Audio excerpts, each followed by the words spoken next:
What I witnessed left me stunned, my chest constricted as I gazed at my phone display, where my mother was seated at our family's dinner table, wine in hand, completely oblivious that she was being transmitted live to viewers online.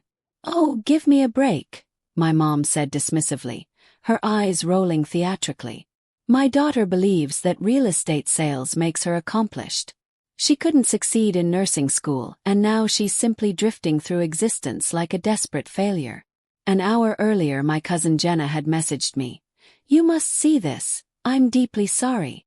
She'd included a link to her recent live stream, part of her ongoing efforts to build a social media following. I had been away at a real estate conference in Providence while the family was having their Sunday meal, and I was just getting comfortable in my hotel room when her message arrived.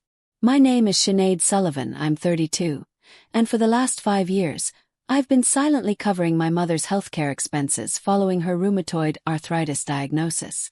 I had been transporting her to medical appointments, managing her insurance documentation, and paying for her prescriptions, all while working 60-hour weeks to sustain my Boston real estate practice. Nobody at that family gathering was aware that I had depleted my savings last year when her insurance company refused to approve a specialized treatment. What a pity," my mother went on in the video, appearing to enjoy the focus from my relatives.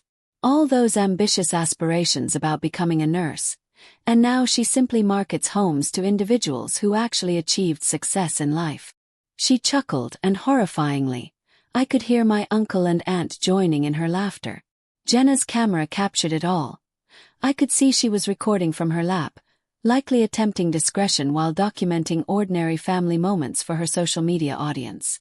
My mother was unaware of being filmed, which made her comments even more crushing. "Do you recall when she quit nursing school?" my mother asked my aunt. "She returned home weeping about the difficulty of the examinations, pathetic.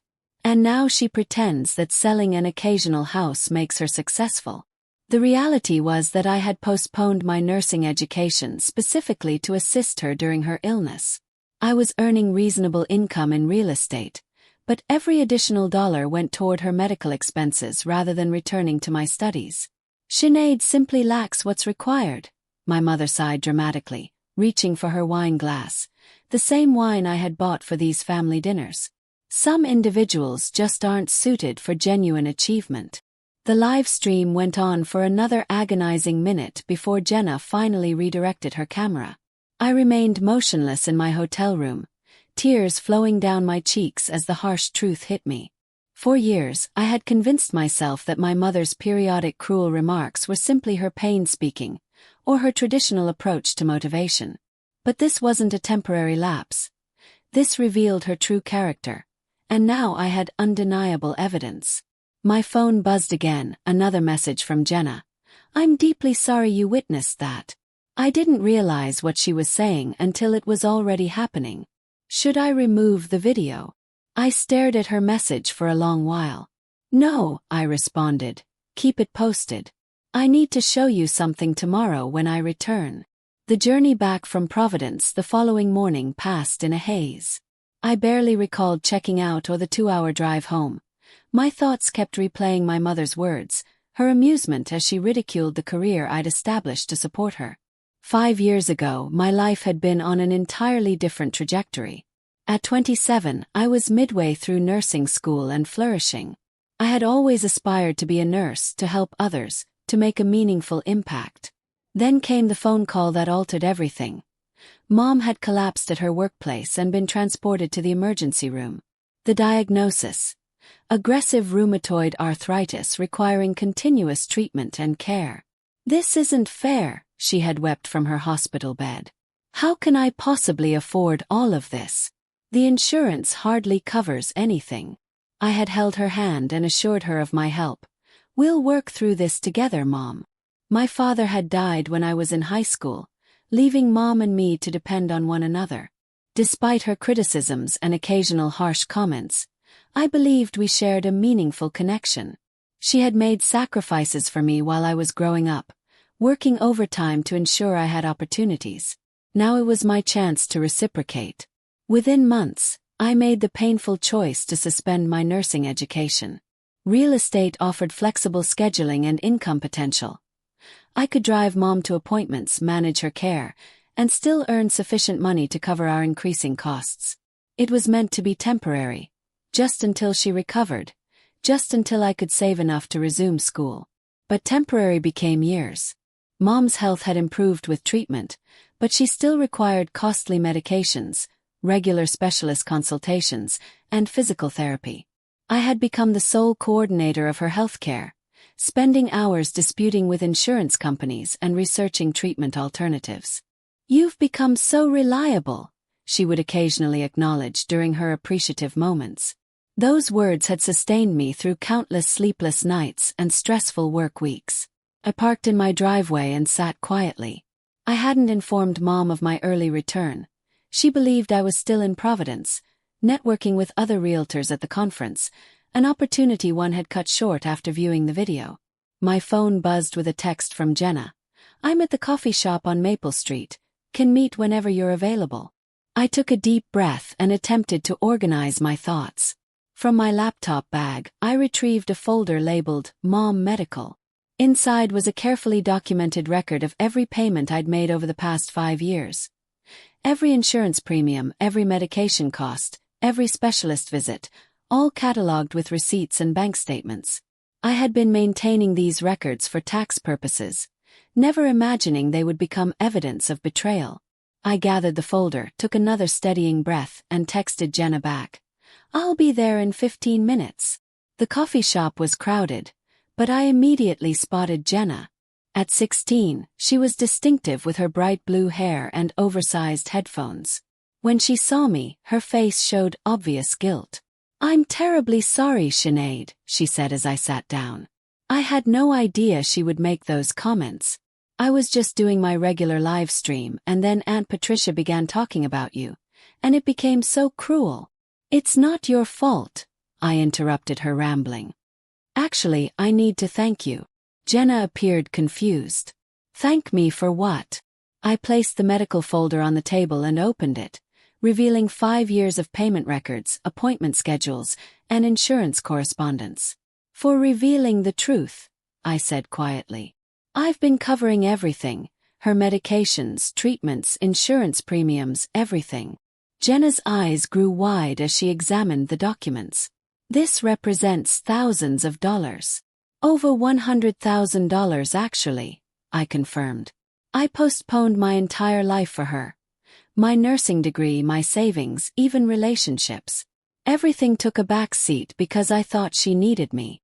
Jenna looked up from the paperwork, her expression changing from shock to anger. "And she calls you a failure. That's completely messed up." I nodded, feeling a strange peace settling over me. I always believed her criticism was her method of motivating me, that underneath it all, she valued what I was doing. I laughed bitterly. I suppose I was mistaken. "So what will you do?" Jenna asked. I took back the folder, my decision becoming clear as I spoke. "I'm finished. I already have the paperwork ready to remove myself from her accounts." "You're not going to confront her?" I shook my head. "What purpose would that serve? She'd just deny it or tell me I'm being overly sensitive." I pulled out my phone and opened my banking app. I've been setting aside small amounts each month, hoping to eventually return to nursing school. Now I'm going to use it for precisely that. As I spoke, I transferred the money, funds I had designated for my mother's next round of treatments, into my personal savings account. The action was small but felt enormous. "Wow," Jenna whispered. "Are you certain?" "I've never been more certain of anything," I replied, surprising myself with how steady my voice was. "I've spent 5 years being her safety net while she dismisses everything I accomplish. That ends today." I showed Jenna the acceptance letter I'd received months earlier from the nursing program, the one I had nearly deferred again because of Mom's scheduled treatments.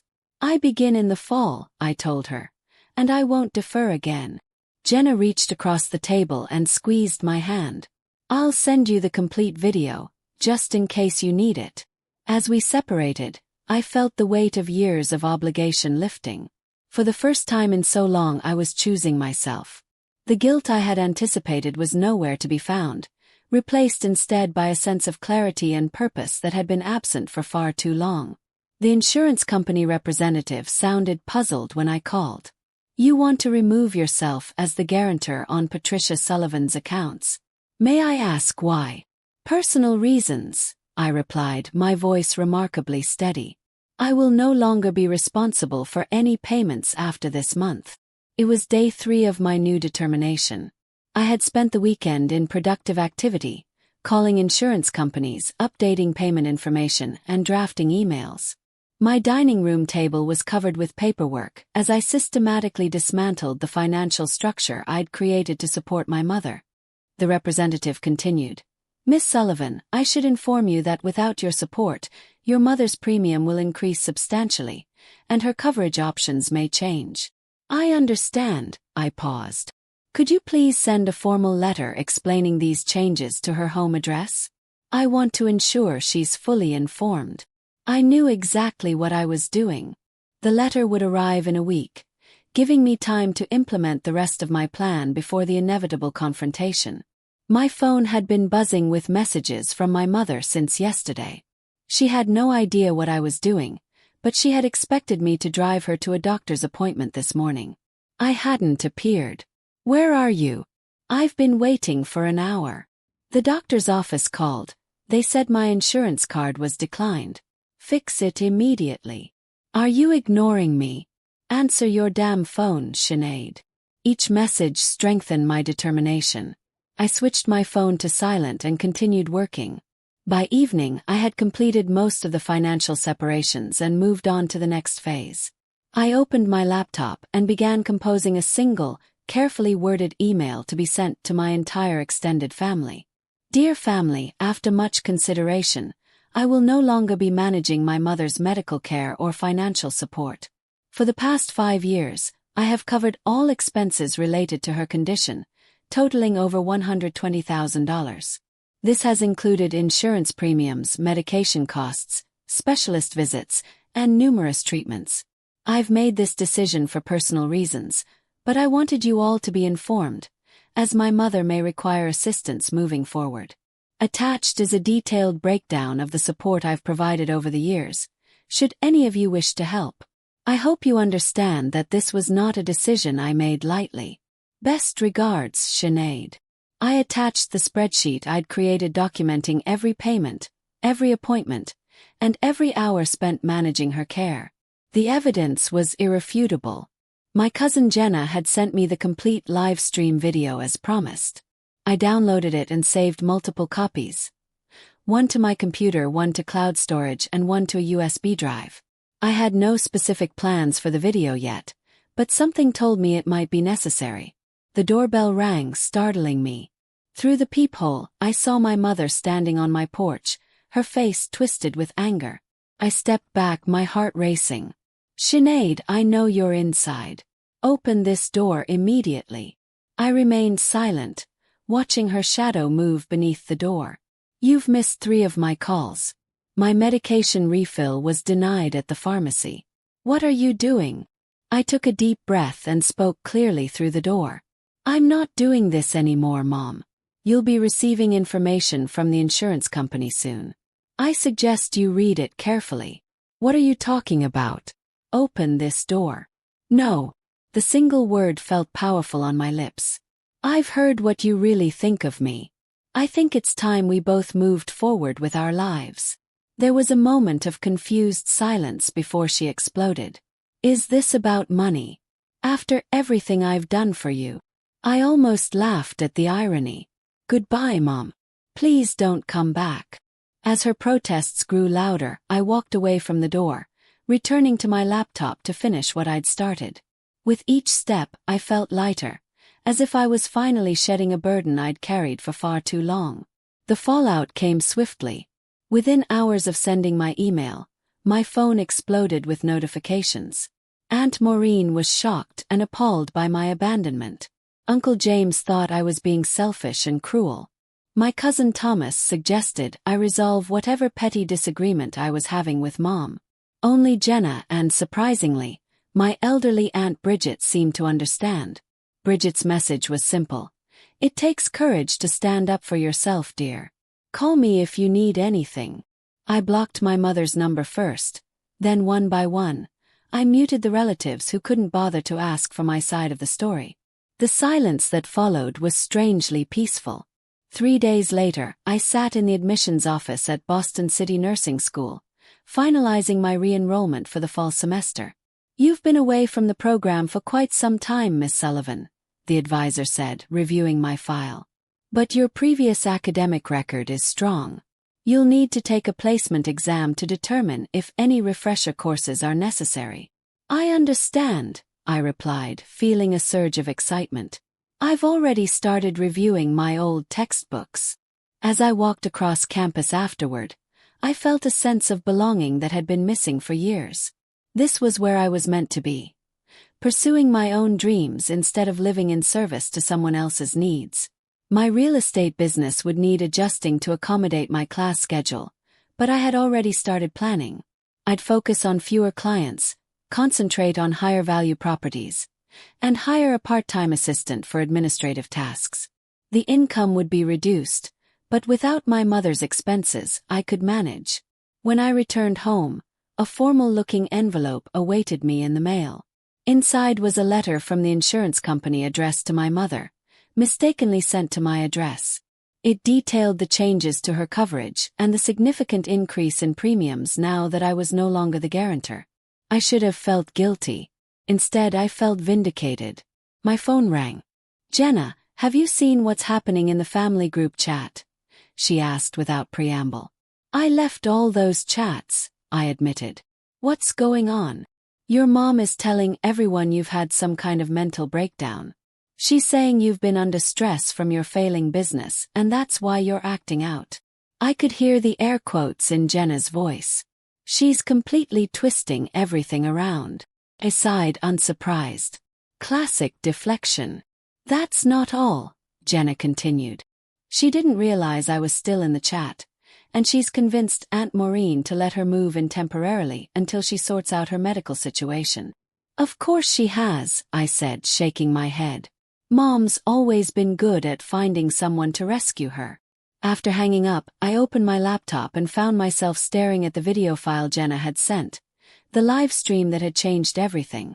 I hadn't watched it since that first devastating viewing in my hotel room. My finger hovered over the play button. There was power in this recording. Power to show everyone exactly who my mother was behind closed doors, to vindicate myself in the face of her lies. But did I need that vindication?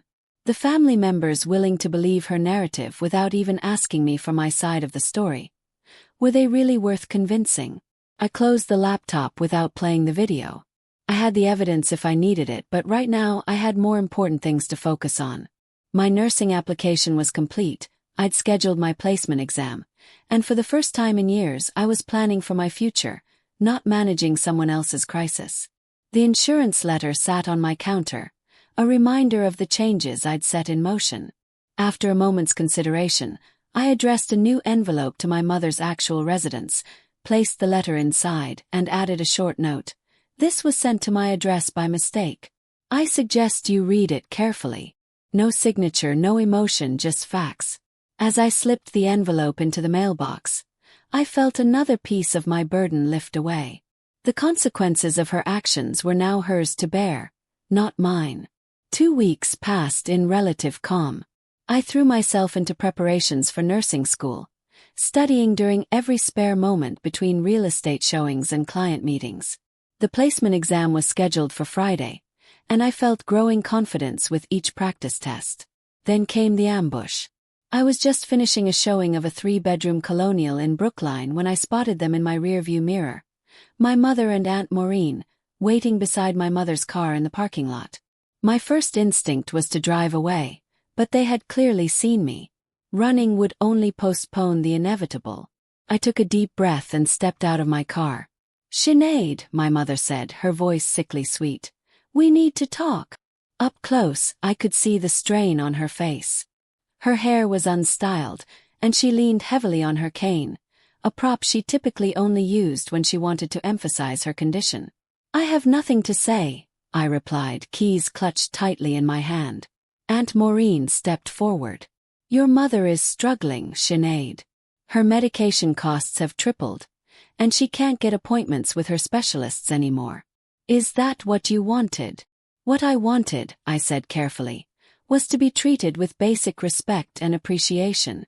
What I wanted was recognition for 5 years of sacrifice. What I wanted was a mother who didn't call me a desperate failure behind my back. My mother's face paled. What are you talking about? I saw the video, Mom. Jenna's live stream from the family dinner. I met her gaze steadily. I heard everything you said about me. A flash of recognition crossed her face, quickly replaced by defensive anger. You're twisting things out of context. I was just venting a little frustration. Everyone does that. Aunt Maureen looked confused. What video, Patricia? What is she talking about? I almost laughed at the irony. My mother hadn't even told her closest allies about the live stream, probably hoping I would never discover it. Show her the video if you want, I said to my mother. Or don't. It doesn't change anything. I've made my decision. My mother switched tactics, her voice breaking. I'm your mother, Sinead. After everything I've done for you, how can you abandon me when I need you most? Something snapped inside me. 5 years of suppressed resentment boiled to the surface. Everything you've done for me? I echoed incredulously. Let me tell you what I've done for you. I put my entire life on hold. I spent over $100,000 on your care. I drove you to every appointment, managed every prescription, fought with insurance companies on your behalf. And in return you called me pathetic. You mocked my career. The career I built specifically to support you. My hands were shaking, but my voice remained steady. I sent proof to everyone in the family. Every payment, every appointment, every sacrifice. So don't stand there and act like I'm the villain in this story. Aunt Maureen was looking at my mother differently now, doubt creeping into her expression. Patricia, she said slowly, what exactly was in this video? My mother ignored her, focusing her desperation on me. I'm sorry if I hurt your feelings, but this is an extreme overreaction. I'm facing serious health complications. I'm aware, I replied calmly, and I've provided you with 5 years of continuous support. Now it's someone else's turn. I turned to Aunt Maureen. She's living with you now, right? Has she asked you for money yet? How many doctor's appointments have you driven her to? How many prescriptions have you picked up? Aunt Maureen's silence was answer enough. That's what I thought, I said, turning back to my car. I wish you both well, but I won't be manipulated anymore. This isn't over, my mother called after me. You can't just walk away from family. I paused with my hand on the car door. You're right about one thing, Mom. Family doesn't walk away from family. But family also doesn't tear each other down or take advantage of each other. So maybe ask yourself who really walked away first. As I drove off, I glanced in my rearview mirror. My mother was gesturing wildly, clearly berating Aunt Maureen for something.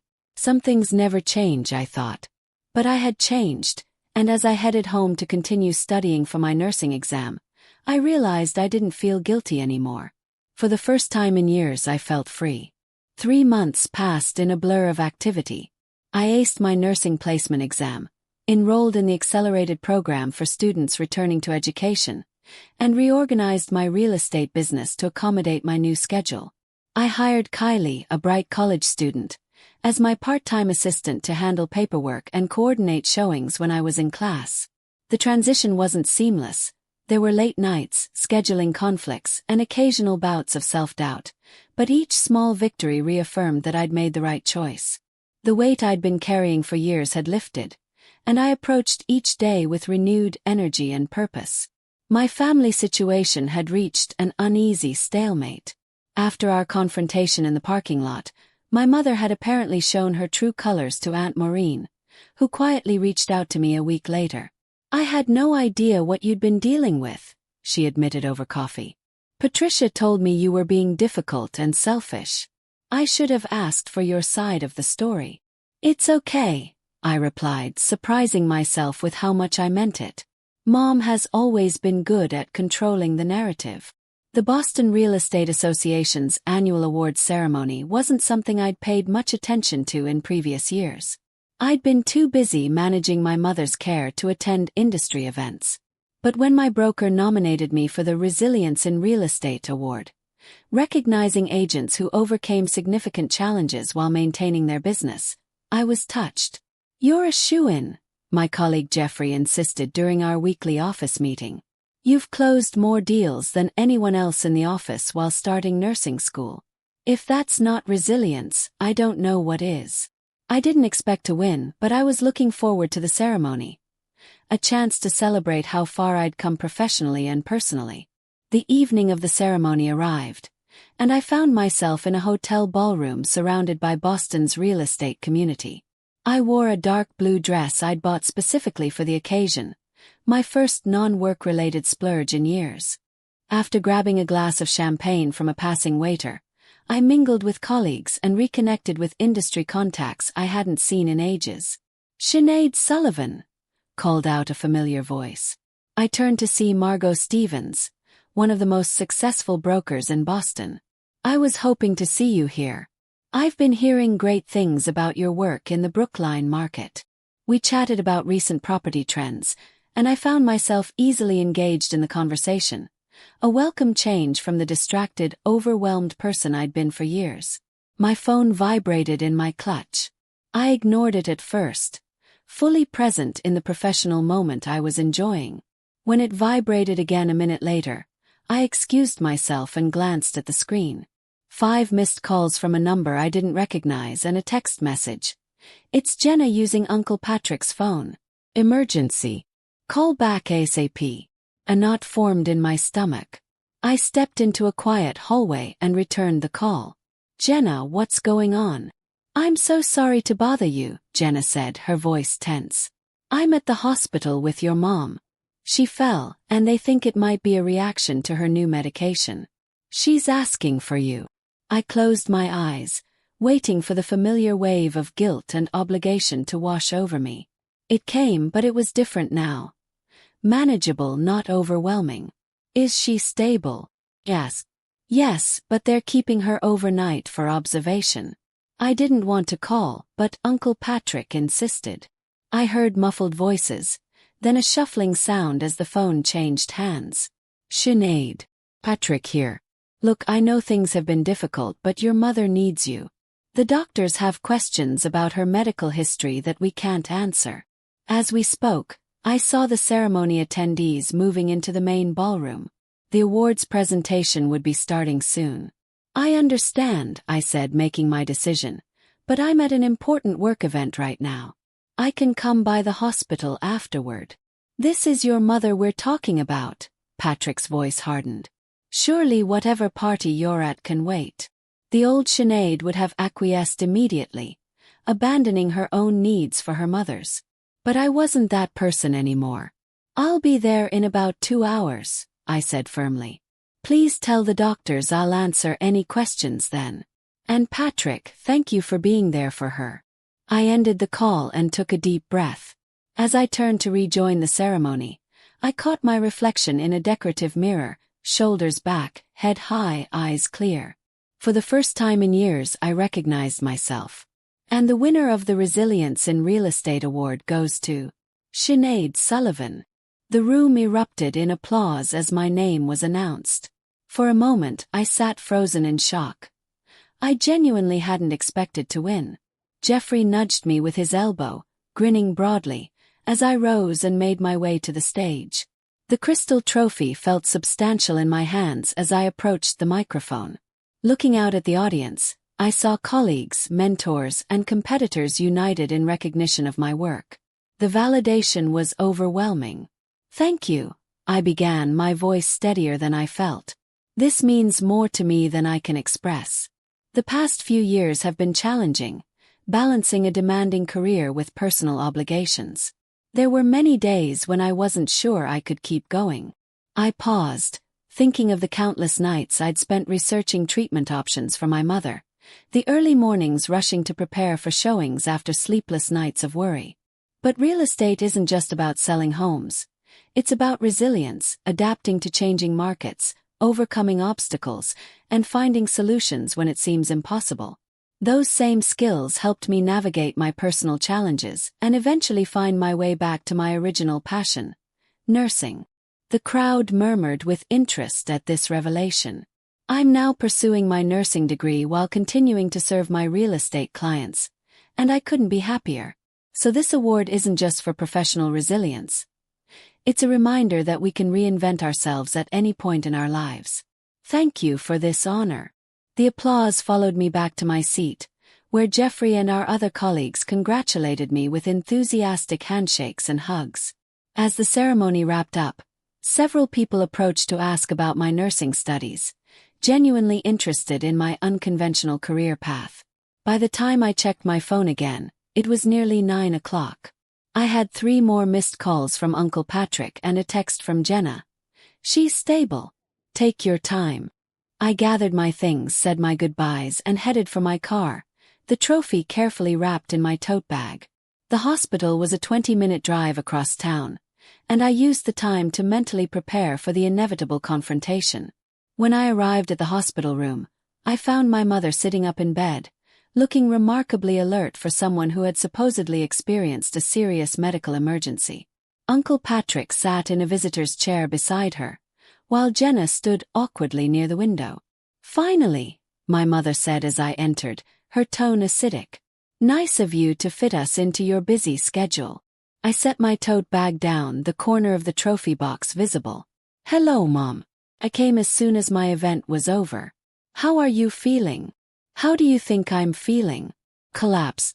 I could have died, and you were too busy partying to care. Uncle Patrick cleared his throat, clearly uncomfortable. The doctor said it was likely a reaction to the new medication. They've adjusted the dosage, and she should be fine to go home tomorrow. I nodded, keeping my expression neutral. That's good news. I'm glad it wasn't more serious. My mother's face contorted with frustration at my calm demeanor. This wouldn't have happened if you hadn't abandoned me. My new insurance is useless. I can't afford half my medications, and these new doctors don't understand my condition like my specialists did. I'm sorry to hear that, I said sincerely. It must be difficult adjusting to new healthcare providers. My measured response seemed to infuriate her further. Is that all you have to say? After what you've put me through? I glanced at Jenna, whose expression reflected a mix of embarrassment and sympathy. She gave me a subtle nod of encouragement. Mom, I said quietly, I supported you for 5 years. I put my life on hold to make sure you had the best possible care. I did everything I could for you. And in return you called me a desperate failure. You mocked the career that paid for your treatments. You laughed at my dreams. Uncle Patrick frowned. What are you talking about, Sinead? Jenna stepped forward. The video, Uncle Patrick. The live stream I accidentally recorded at dinner a few months ago. Mom didn't tell you about that. My mother's face paled. That's completely irrelevant. Sinead is twisting things out of context to justify her selfish behavior. I reached into my tote bag and pulled out the trophy, setting it on the bedside table. The crystal caught the light, the engraving clearly visible. Resilience in Real Estate, Sinead Sullivan. I won an award tonight, I explained to Uncle Patrick, for maintaining a successful business despite significant challenges. Those challenges included supporting Mom financially and medically for 5 years while she belittled my achievements behind my back. Understanding dawned on Uncle Patrick's face as he looked from the trophy to my mother's defensive expression. I didn't come here to argue, I continued. I came because you needed medical information and I wanted to make sure you were okay. I don't wish you ill, Mom. I never have. I just couldn't keep sacrificing my life for someone who didn't appreciate it. The room fell silent. For once, my mother had no sharp retort, no manipulation tactic ready. She simply stared at the trophy, visible proof of the success she'd dismissed so callously. I should go, I said softly. I have an early class tomorrow. Jenna, can I give you a ride home? As we left the room, I heard Uncle Patrick speaking to my mother in a hushed, questioning tone. The conversation I'd been avoiding for months was finally happening, but this time I wouldn't be the one fighting to be heard. 3 months later, I stood in my crisp white uniform, hands steady as I administered N4 to my patient. My nursing instructor nodded approvingly as she observed my technique. "Excellent work, Sullivan. Your clinical skills are advancing quickly." I smiled as I secured the line. "Thank you. It feels like everything's finally clicking into place." After completing my shift at the teaching hospital, I headed to my car, pausing to check my phone. A text from Jenna lit up my screen. "Proud interview going viral. 20K views already." I laughed, shaking my head in amazement. Last week, I'd been interviewed by the Boston Medical Journal about career changers entering nursing later in life. The interviewer had been particularly interested in how my real estate experience had prepared me for healthcare. Both fields require attention to detail, strong communication skills, and the ability to help people through major life transitions, I'd explained. And both taught me the importance of boundaries, something every healthcare professional needs. As I drove home, my phone rang through the car's Bluetooth. An unknown number. "Hello, Sinead. It's Patrick." My uncle's voice sounded hesitant. "Do you have a minute?" I tensed slightly. "Is everything okay?" "Yes, everything's fine. He paused. "I saw your interview. It was quite inspiring." "Thank you," I replied, surprised by the compliment. "Your mother saw it too," he added quietly. I waited, bracing myself for news of her latest criticism or complaint.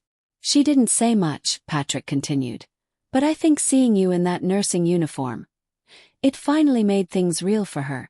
You really are doing it, becoming a nurse just like you always wanted." I pulled into my driveway, letting the car idle as I processed his words. "I'm proud of you, Sinead," he said, filling the silence. "And I'm sorry I didn't see what was happening sooner." The simple acknowledgement brought unexpected tears to my eyes. "Thank you, Patrick. That means a lot." After we hung up, I sat for a moment, reflecting on how much had changed in less than a year. The trophy from the real estate award sat on my mantel now, next to my nursing textbooks, physical reminders of my past achievements and future goals. My mother and I still weren't speaking, but that was okay. I had stopped expecting validation from someone incapable of giving it. Instead, I found it in my own accomplishments, in the patients who thanked me for my care, in the professional recognition that validated my choices. A Zion tear.